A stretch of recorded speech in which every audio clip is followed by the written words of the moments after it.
Robert Borden was a Canadian politician who served as the country's 8th Prime Minister.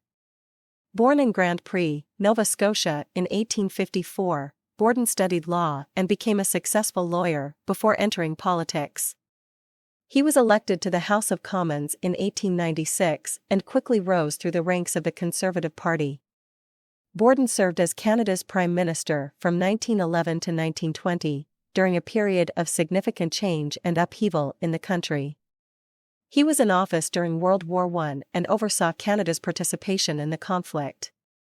He also introduced a number of important social and economic reforms, including the introduction of the first federal income tax.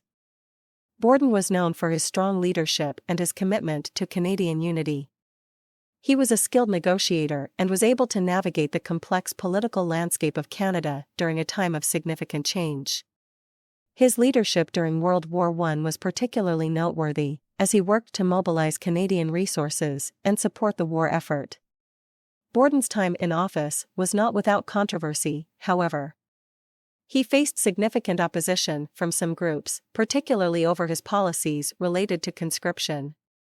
Borden introduced conscription in 1917, which was highly controversial and led to protests and violence in some parts of the country.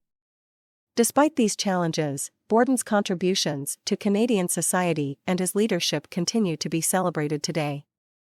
He was committed to expanding the rights and freedoms of Canadians and worked to promote economic growth and modernization.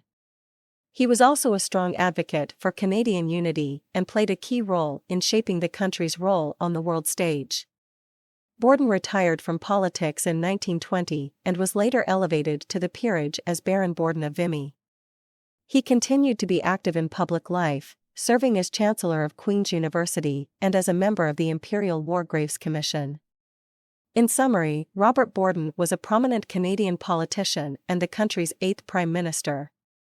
He oversaw a period of significant change and transformation in Canada, including the country's participation in World War I and the introduction of significant social and economic reforms.